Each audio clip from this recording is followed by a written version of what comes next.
Hello everyone and welcome to Veda IAS channel. I hope आप सभी लोग बढ़िया हैं और आप सभी की प्रिपरेशन बहुत अच्छी चल रही है। So I'm back here with another CDS paper and relevant themes जो कि यूपीएससी प्रीलिम्स के अंदर आ सकती हैं। पार्ट 1 ऑलरेडी रिलीज हो चुका है जिसके अंदर हमने हिस्ट्री को, इकोनॉमी को और साइंस एंड टेक के कुछ पोर्शन को कवर किया था। आज के इस पार्ट 2 के अंदर हम ज्योग्राफी के पोर्शन को कवर करने वाले हैं। So let us get started. चलिए, सबसे पहला जो क्वेश्चन है वो आया है इस बार थीम ओरिजिन ऑफ यूनिवर्स से। तो देखिए, इससे ना बहुत कम चांसेस होते हैं कि कोई भी कभी भी यूपीएससी जो है वो सवाल पूछे। तो ये सीधा सीधा ना ये सवाल आया है आपके क्लास 11th की एनसीईआरटी। देखो, एक चीज आप ध्यान रखें कि आपको क्लास 11th की जो दोनों एनसीईआरटीज है उनको लाइन बाय लाइन पढ़ के जाना है, because there are lot of questions which have come directly from the NCERT. ठीक है, तो ये देखो, सबसे पहले इन्होंने पूछा है कि इनमें से कौन सी जो थ्योरी है about origin of the earth and their propounders are correctly matched. तो हम नेब्यूलर हाइपोथेसिस के बारे में पढ़ते हैं, राइट। नेब्यूलर मतलब क्या?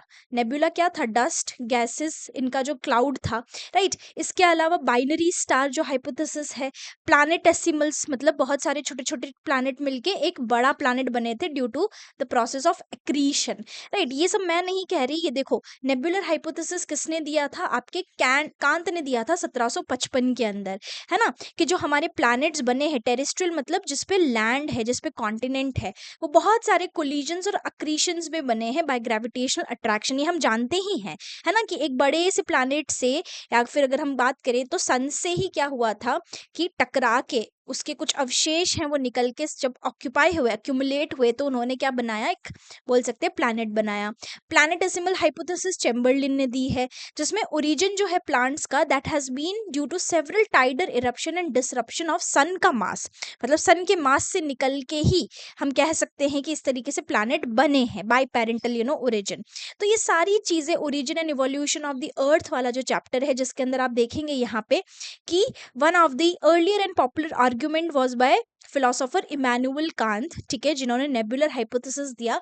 इसी को आप क्या कहते हैं? आपका गैशियस हाइपोथेसिस। तो ये बिल्कुल सही है, ठीक है। आप देखेंगे 1 की प्रोबेबिलिटी भी 75% है।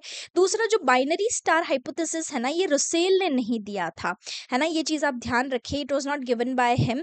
एंड तीसरा जो प्लैनेटेसिमल हाइपोथेसिस है, अगर आप प्लैनेटेसिमल हाइपोथेसिस ढूंढेंगे, राइट, जैसे ये एक्सपैंडिंग यूनिवर्स हाइपोथेसिस है, एडविन हबल का नाम आता है जब बिग बैंग थ्योरी का नाम आता है, राइट। इसके बाद जो प्लैनेटेसिमल वाला पोर्शन था, अगर आप थोड़ा सा और भी आगे बढ़ेंगे तो आपको दिखाई देगा ये, आई थिंक यहीं कहीं है, ये रहा, यस। यार, process of cohesion, small rounded objects जब कोहेजन के प्रोसेस से बने तो प्लैनेटेसिमल कहलाए। Larger body started forming by collision, gravitational attraction से छोटी छोटी बॉडीज क्या हुई, एक बड़े बॉडी में कन्वर्ट हुई, that is known as planet.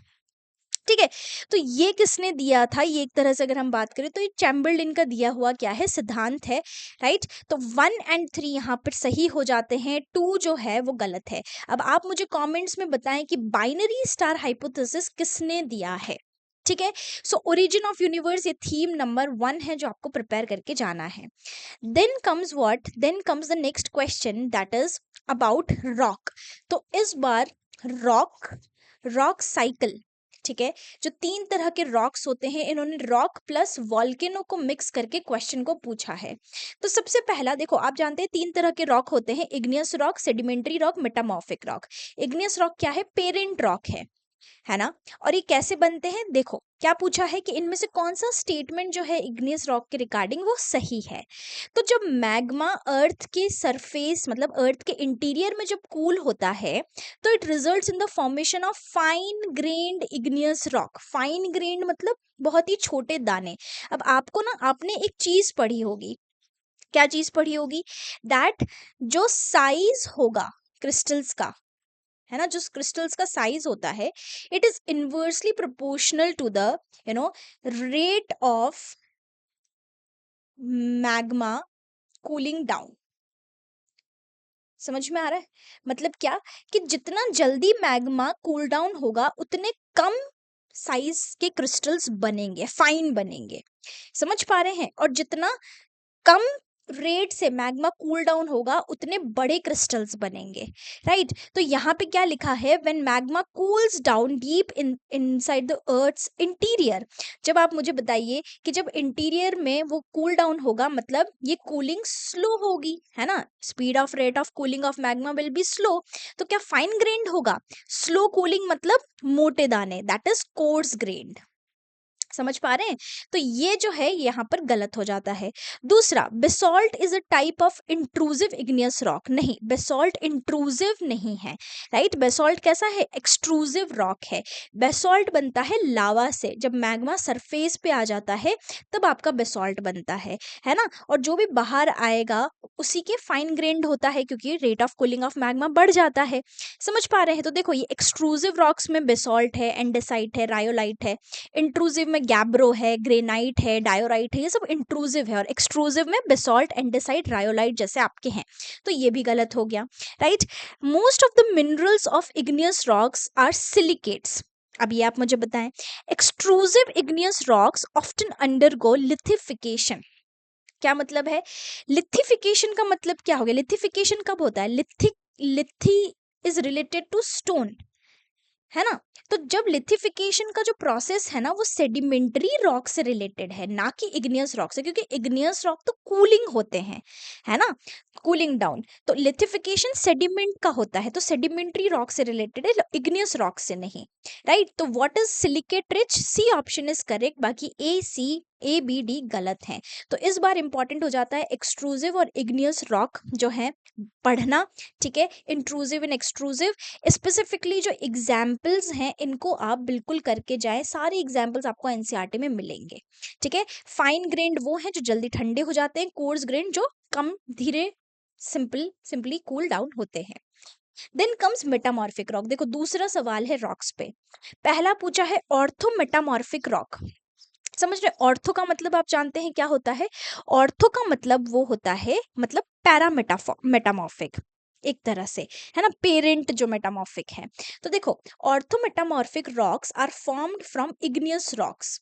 तो ऑर्थो मतलब जो पैरा मेटामॉर्फिक है वो पेरेंट या प्राइमरी रॉक से बनता है। तो मुझे बताओ, are they formed from igneous rock? Igneous rock क्योंकि प्राइमरी होता है, तो बिल्कुल ये सही बात है ना। दूसरा स्टेटमेंट है, heating of intruding magma is equal to dynamic metamorphism. ठीक है, कि इंटेंस हीटिंग जो हो रही है इंट्रूडिंग मैग्मा की, उससे उसकी वजह से जो सराउंडिंग रॉक्स है, मतलब मैग्मा जहां से निकल रहा है उसके सराउंडिंग रॉक्स भी जो हैं वो भी क्या हो जाते हैं, रिजल्ट की वजह से मेटामॉर्फिसिस उनका हो जाता है। तो क्या इसको डायनामिक मेटामॉर्फिज्म कहते हैं? मुझे बताओ, मैग्मा के या लावा के कांटेक्ट में आने से अगर कोई भी चीज में बदलाव हो रहा है तो वो डायनामिक नहीं है, वो कांटेक्ट मेटामॉर्फिज्म है। समझ पा रहे हैं? ये देखो, तीन तरह के मेटामॉर्फिज्म है, रीजनल, कांटेक्ट और डायनामिक। ठीक है, रीजनल मॉर्फिज्म कब होगा? जब पत्थरों पे नीचे अंदर रॉक्स में ना बहुत ज्यादा दबाव पड़ेगा, स्ट्रेस, एक तरह से जब दो पत्थर एक दूसरे को टकराएंगे तो जो हीट जनरेट होगी और जिससे प्रेशर रिलीज होता है वो रीजनल मेटामॉर्फिज्म कहलाता है। समझ में आ रहा है? कॉन्टैक्ट मेटामॉर्फिज्म में क्या होगा कि जो भी मैग्मा है जिसके कॉन्टैक्ट में जो सरफेस रॉक है वो क्या हो जाएगा, सिंपली अपना मेटामॉर्फिस कर लेगा, राइट। तो ये कॉन्टैक्ट वाला है। और डायनामिक में क्या होता है, जब स्ट्रेस एक तरह से पैरेलल है उसकी वजह से प्रेशर पड़ने पे जो फॉल्टिंग होती है, फॉल्टिंग मतलब एक तरह से दूर जाना या रगड़ खाना, उसकी वजह से जो चेंजेस आते हैं पत्थर में वो डायनामिक होता है। तो यहाँ पर सीधा सा है कि सराउंडिंग रॉक के कांटेक्ट में आने से डायनामिक नहीं होता है, तो only one is the correct answer. I hope आपको चीजें समझ में आ रही होगी, ठीक है। तो कॉन्टैक्ट मेटामॉर्फिज्म ये स्मॉल लोकल एरिया में होता है, छोटी जगह कॉन्टैक्ट होगा। रीजनल मेटामॉर्फिज्म ये बड़े एरिया में होता है ना, जब दो रॉक्स में प्रेशर बहुत ज्यादा क्रिएट हो। नेक्स्ट है वॉल्केनिक कोन से रिलेटेड। तो वॉल्केनो इस बार इंपॉर्टेंट थीम है, रॉक इस बार इंपॉर्टेंट थीम है, ठीक है।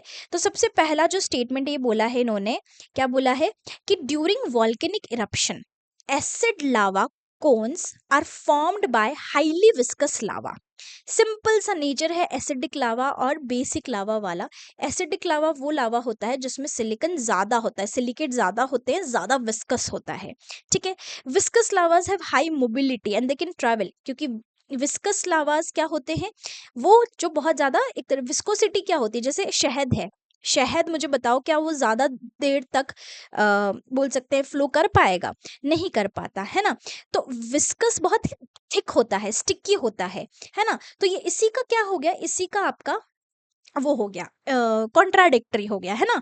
एसिडिक लावा हाईली विस्कस होता है, राइट? ये क्या बनाता है, कोन बनाता है। कोन क्यों बनाता है? क्योंकि ये ज्यादा दूर तक जा नहीं पाता, देखो इस तरीके से, है ना? ज्यादा दूर तक जो फैल पाता है वो शील्ड वॉल्केनो होता है, जिसमें जनरली बेसिक बोल सकते हैं लावाज होते हैं। तो सेकंड वाला गलत, जैसे ही सेकंड आपने गलत किया आप आंसर पे पहुंच गए हैं, ठीक है? Acid lava result in the formation of high cone with steep slope, बिल्कुल सही बात है कि एसिड लावा में क्या होता है कि एकदम ये कोन बनाते हैं और ज्यादा मोबिलिटी होती नहीं, विस्कस इस तरीके से कोन बनता है। कॉम्पोजिट कोन जो हाईएस्ट वॉल्केनिक कोन है, अगर ये नहीं भी आता था पर आपको ये इंटर कॉन्ट्राडिक्टरी स्टेटमेंट समझ में आ गया तो आप समझ गए, है ना? तो यहाँ पे ये कह रहा है कि कौन कौन कौन वही बनाएगा ना जिसकी कम मोबिलिटी है, जो कम ट्रेवल करेगा डिस्टेंस। तो ये बेसिक सी यहाँ पे आपकी क्या है सिचुएशन। तो देखो ये दोनों में फर्क देखना, एसिडिक लावा क्या होते हैं, thicker with high silica content, ठीक है, ज्यादा दूर तक ट्रैवल नहीं करते, स्टीप साइडेड वॉल्केनो बनते हैं, कोन वॉल्केनो बनते हैं स्टीप साइडेड। बेसिक या बेसोल्टिक कौन से होते हैं, जिसमें सिलिका कम होता है, ठीक है, फ्लूइड होते हैं, ज्यादा मोबाइल होते हैं, दूर तक ट्रैवल करते हैं, जेंटल स्लोप होती है। समझ पा रहे हैं? इनको हम शील्ड वॉल्केनो भी कहते हैं। तो ये एक बेसिक सा डिफरेंस है, ठीक है। इंक्रीजिंग एक्सप्लोसिविटी की बात करें तो ये देखो ये बहुत ज्यादा एक्सप्लोसिव लावा डोम, फिर स्ट्रेटोवोल्केनो तो बहुत ही ज्यादा एक्सप्लोसिव होते हैं, है ना। विस्कोसिटी की बात करें तो शील्ड वॉल्केनो जो है ये कम विस्कस होते हैं, सिंडर कोन कम विस्कस होते हैं। तो ये आपको ध्यान रखना है थोड़ा, है ना। टाइप्स ऑफ आप वोल्केनो पढ़ के जाएं, ठीक है। एसिडिक और बेसिक में डिफरेंसेस, बेसिक क्वेश्चन है, बहुत ही आसान है अगर आपको बेसिक्स पता है। Then comes mechanical weathering. तो देखो रॉक्स, वॉल्केनोज, ठीक है, वेदरिंग, वेदरिंग मतलब रिलेटेड टू लैंड फॉर्म्स, समझ पा रहे हैं, इरोजन वेदरिंग। तो ये है मैकेनिकल वेदरिंग से related. More compact and highly consolidated rock are least affected by freeze thaw weathering. चलो देखते हैं अभी इसको आगे हम। देखो पहले तो ऑप्शंस देखो, 1 1 1 की प्रोबेबिलिटी, 2 2 2 3 की प्रोबेबिलिटी सबसे कम है, ठीक है। देखते हैं आगे। Shattering of rocks is more common in hot desert. Shattering मतलब टूटना, है ना। क्या ये ज्यादा कॉमन है हॉट डेजर्ट में? जनरल स्टेटमेंट है। Crystalline rocks are often prone to exfoliation. Crystalline rocks जो होते हैं they are often prone to exfoliation. देखो सबसे पहले तो ये फ्रीज थॉ वेदरिंग क्या है ना, ये हमारे लिए जरूरी हो जाता है जानना।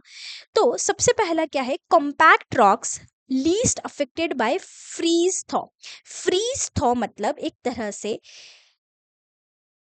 पानी को जाने के लिए, देखो पानी जाएगा, ठीक है। अब उसको जब उसको फ्रीज होना होगा ना, जब पानी क्या करता है, जब ठंडा होता है, मतलब जब टेम्परेचर कम हो रहा होता है तो पानी का ना वॉल्यूम बढ़ता है ना। तो फ्रीजिंग के लिए क्रैक्स चाहिए, पोर्स चाहिए, है ना। तो जो हाईली कॉम्पैक्ट रॉक होगा, मुझे बताओ, जो मोर कॉम्पैक्ट रॉक होगा, हाईली कंसोलिडेटेड रॉक होगा, उसमें जगह कम होगी पानी के जाने की, सीधी सी बात है। तो हाईली कॉम्पैक्ट रॉक मीन्स कम क्रैक होंगे, fewer cracks. So it will be least affected by freeze thaw weathering. Yes, it will be least affected. ठीक है, तो एक तो सही है हमारा।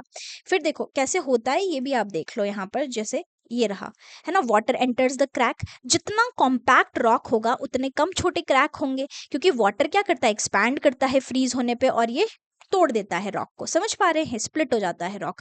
तो ये सही चीज लिखिए कि फ्रीज थो वेदरिंग के लिए कॉम्पैक्ट रॉक बढ़िया है। दूसरा, shattering of rocks is more common in hot desert. ये बिल्कुल क्या है, इनकरेक्ट है, क्योंकि शैटरिंग चाहे वो फ्रीज थोविंग से हो रही हो, ये बहुत ही बोल सकते हैं कॉमन है ये कोल्ड रीजन्स के अंदर। हॉट डेजर्ट में ना थर्मल एक्सपेंशन होता है, मतलब टेम्परेचर की वजह से जो रॉक है वो फूलेगा और टेम्परेचर की वजह से रॉक जो है वो क्या करता है, कम होता है। तो ये थर्मल एक्सपेंशन, मैकेनिकल वेदरिंग नहीं है। Crystalline rocks are often prone to exfoliation. Yes, rocks जो हैं ग्रेनाइट एक्सपैंड करते हैं, कॉन्ट्रैक्ट करते हैं, तो पूरी जैसे एक एक होता है ना आपका क्या बोलते हैं उसको, प्याज होता है, एक्सफोलिएट करना मतलब जैसे प्याज की एक ऊपर वाली लेयर नहीं हटाते हो आप, उसको कहते हैं एक्सफोलिएशन, है ना।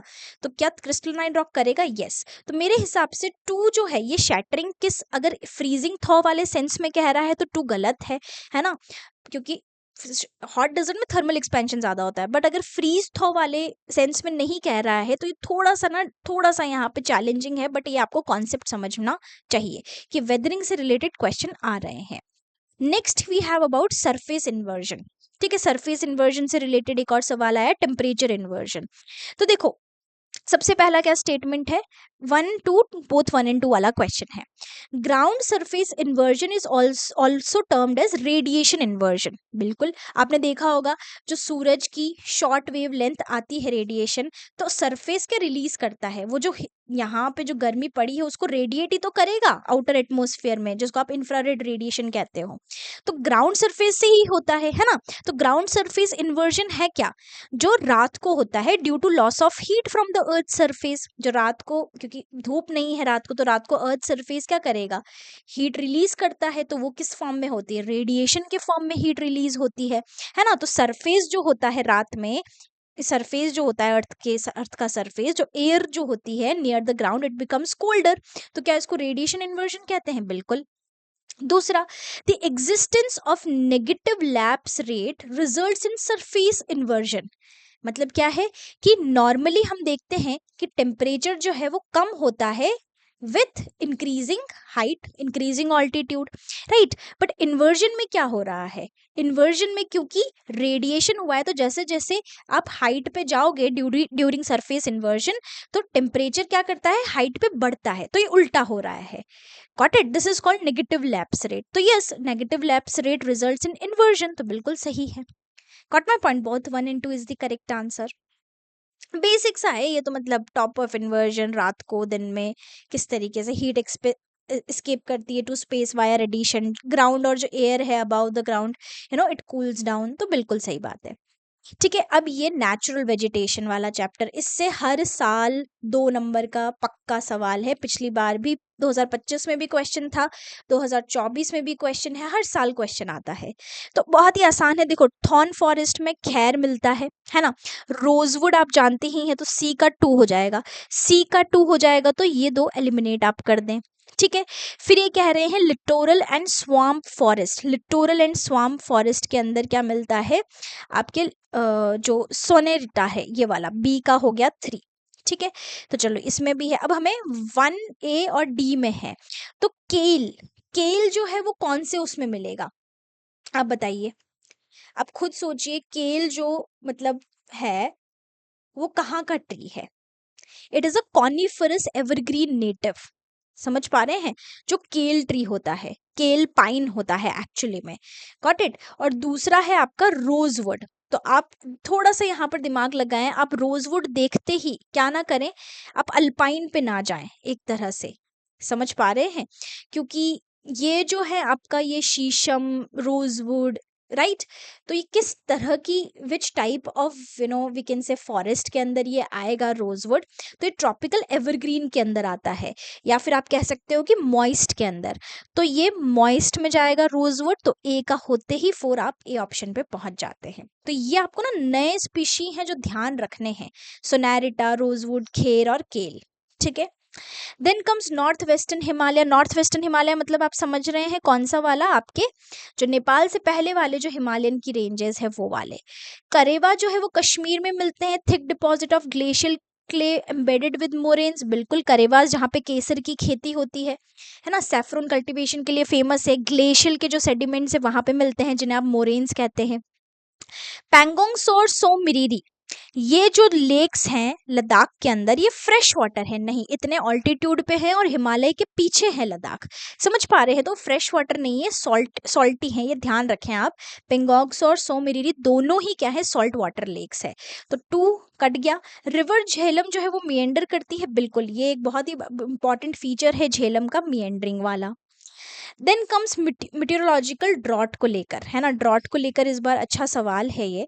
ध्यान से ध्यान देंगे आप सभी लोग कि ना डिफरेंट टाइप्स ऑफ ड्रॉट के बारे में पूछा है, मतलब मीटेरोलॉजिकल, एग्रीकल्चरल ड्रॉट, हाइड्रोलॉजिकल और सोशो इकोनॉमिक। तो देखो मीटेरोलॉजिकल ड्रॉट क्या होती है, वो ड्रॉट होती है which is defined by deviation from normal rainfall, ठीक है, not strictly less than 75% mean annual rainfall. समझ पा रहे हैं? तो ये जो स्टेटमेंट दे रखा है, it occurs when the mean annual rainfall is less than 75%, ये थोड़ा सा डाइसी है because this statement is not precise. समझ पा रहे हैं? That is it. Agriculture drought किस लिए होता है? मॉइस्चर स्ट्रेस से। सॉइल मॉइस्चर ड्रॉट किस इज रिलेटेड टू मीटेरोलॉजिकल, बिल्कुल, क्योंकि कम रेनफॉल होगा तो कम सॉइल का मॉइस्चर होगा, तो बिल्कुल कनेक्शन है। तो मेरे हिसाब से क्योंकि प्रिसाइज नहीं है तो लेस देन है, मीटेरोलॉजिकल ड्रॉट नहीं है, राइट। तो मैं ऐसा मानती हूँ कि ये शायद प्रिसाइज नहीं है तो इसे सही नहीं माना जाए, राइट। बाकी अगर हम देखें तो यही कहा जाता है कि लेस देन या मोर देन 50%, है ना, यूजिंग द इंडिसेस। अगर रेनफॉल डेफिशिएंसी है, deficit of more than 50, we can say less than 50% actually, उसे माना जाता है। तो थोड़ा सा 1 में मुझे डाउट है, तो आप इसको चेक करें। बाकी 2 और 3 तो बिल्कुल सही है। Then comes the location of the forest research institute. आसान सा है ये भी, है ना। ट्रॉपिकल फॉरेस्ट रिसर्च जो है वो जबलपुर में है, ठीक है। बारिश कहाँ होती है? बहुत ज़्यादा आपके नॉर्थ ईस्ट में, तो ये जोरहट असम के अंदर है। Himalayan forest research, Himalayan is as the name suggest Shimla में है। और इको रिहेबिलिटेशन के लिए प्रयागराज जाना है। तो डी का हो गया 1, जैसे ही डी का 1 होता है 3 हो गया, ट्रॉपिकल रेन फॉरेस्ट हो गया, हाँ। तो 3241 सी ऑप्शन इज करेक्ट, ठीक है। देन ब्लैक सॉइल, क्या black soil most of the Deccan plateau को कवर करता है? बिल्कुल करता है, ठीक है। Also known as regur, regur भी कहते हैं इसे, ये रीजनल नाम है इसका क्योंकि ये क्लेई है, डीप है। क्या ये इम्परमिएबल है?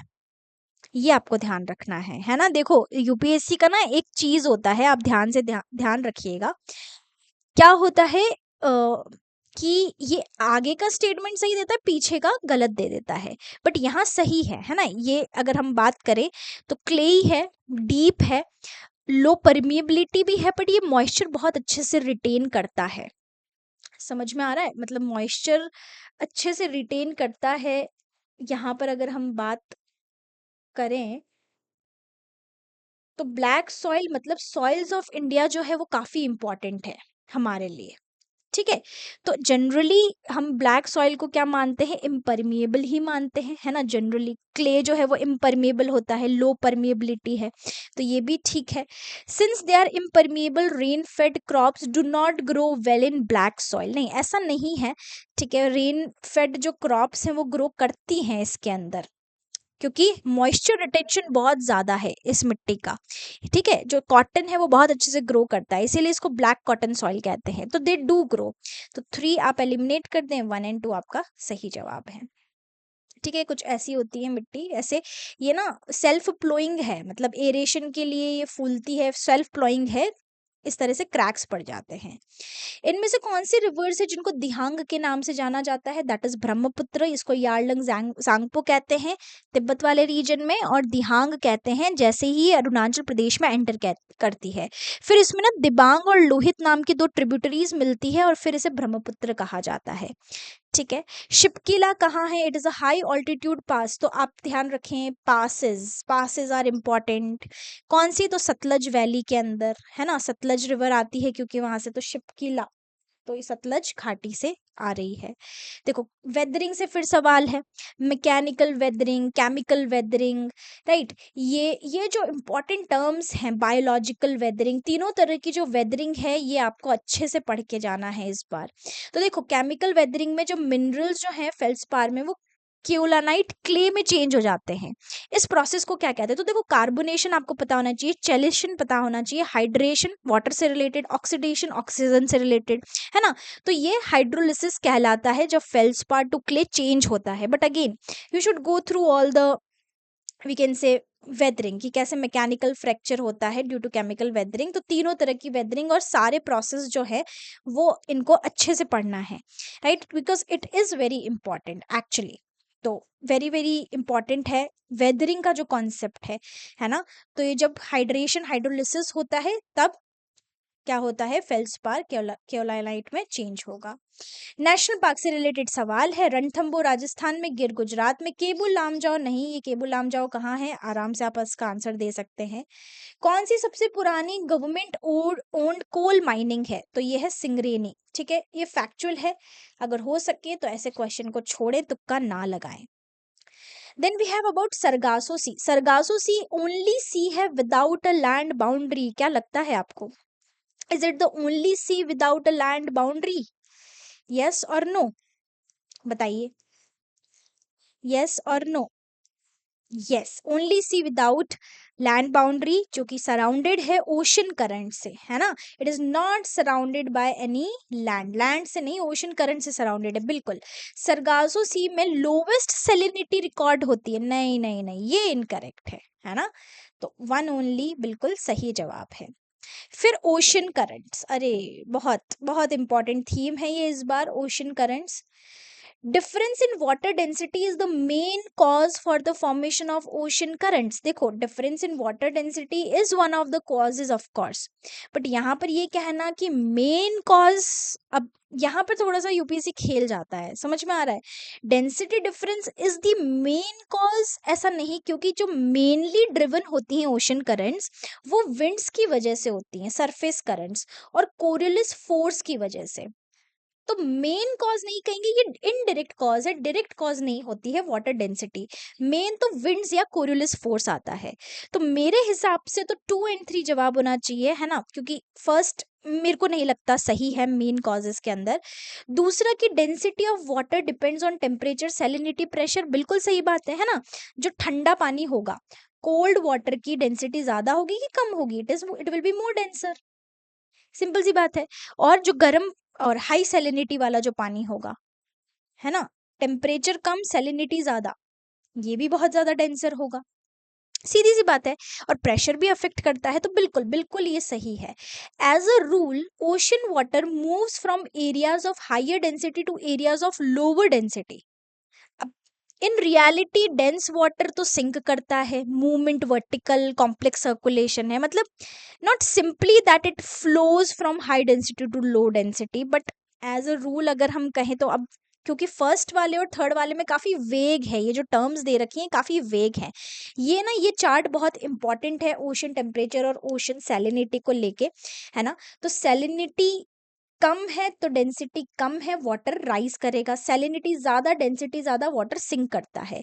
तो सैलिनिटी ज्यादा और टेम्परेचर कम, हाई सैलिनिटी लो टेम्परेचर में डेंसिटी वाटर की बढ़ती है, वाटर सिंक करेगा, ये आपको ध्यान रखना है ना। और इसी का ऑपोजिट, टेम्परेचर ज्यादा डेंसिटी कम, वाटर राइज करेगा, सैलिनिटी कम, मतलब सैलिनिटी और टेम्परेचर इन्वर्सली प्रोपोर्शनल है इनका, समझ में आ रहा है। तो ये थोड़ा सा वेग है, मतलब ये जब आंसर की रिलीज होगी तभी समझ में आएगा, ठीक है, कि ये as a rule as a convention की क्या है। तो ये बहुत इंपॉर्टेंट है, पर ठीक है, ये आप मैप में देख लीजिएगा। फिर है टाइड से related question. Tides, again spring tide, neap tide, बहुत आसान सा क्वेश्चन है, देखो ये तो आपको नाम से ही पता चलेगा। सबसे पहले स्प्रिंग और नीप आप सभी ने पढ़ा है। स्प्रिंग टाइड क्या होती है?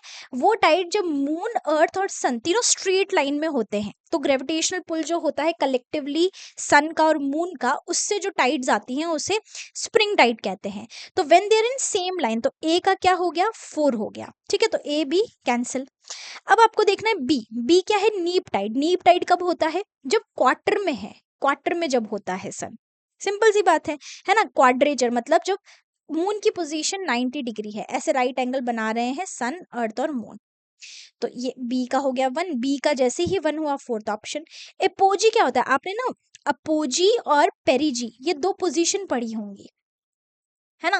पेरिजी मतलब पास में होना, अपोजी मतलब दूर होना, पेरिजी पास, इस तरीके से याद होता है। तो अपोजियन टाइड ये तब होता है जब moon is farthest from the अर्थ, तो अपोजी दूर है, पेरिजी पास, तो इस तरीके से।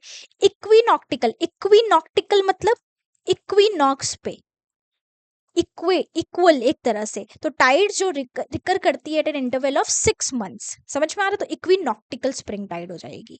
तो ये इस तरीके से D option will be correct. ये लूनर और सोलर टाइड्स है, सिंपल सा है ये तो। चलो Last question of geography, that is about ports. So major ports of India is important. बोला है दीनदयाल पोर्ट एक टाइडल पोर्ट है, ठीक है, यहाँ है कहीं दीनदयाल पोर्ट, तो हाँ ये ठीक है। जवाहरलाल नेहरू क्या एक लैंडलॉक्ड पोर्ट है? नहीं, ठीक है, टू को काटो 3 तक पहुंच जाओगे। आर्टिफिशियल डीप सी हार्बर है चिदम्बरम पोर्ट जो है, ठीक है, तो ये आपको ध्यान रखना है। पारादीप जो है ये बहुत ही डीप पोर्ट है, समझ में आया? पारादीप से डीप याद रखें, ये नेचुरल शैलो नहीं है, तो ये गलत हो जाएगा। बढ़िया सवाल है, देखो थीम्स देखो अब आप ज्योग्राफी की, पोर्ट्स, टाइड्स, ओशन करंट्स, ठीक है, इसके अलावा national park, weathering very important, mechanical, biological, chemical, ठीक है, इसके अलावा रिवर में इन्होंने सिंपल पूछा है, soils of India, got it, natural vegetation, droughts, इसके अलावा आप देखेंगे इन्वर्जन, टेम्परेचर इन्वर्जन, मतलब इन्होंने पूरा फिजिकल ज्योग्राफी पूछा है, वॉल्केनोज, रॉक्स, रॉक वेदरिंग, ठीक है, टाइप्स ऑफ रॉक, एक तरह से metamorphism is important, igneous rock is important, and ये जो थ्योरीज है related to evolution of earth. So this is it from our end, I hope कि आपको कुछ चीज़ें क्लियर हुई होगी, कुछ क्लैरिटी आई होगी related to how you have to carry on with your preparation, कौन से ऐसे हाई यील्डिंग टॉपिक्स है which can help you fetch good marks, right, and help you clear the cutoff. So that is it. Thank you so much everyone for watching. Please let us know in the comments if you wish to if you want any other videos related to upcoming prelims, important themes, or anything. Okay, thank you so much, have a nice day. Please share and like the video if you have enjoyed the content. Thank you so much.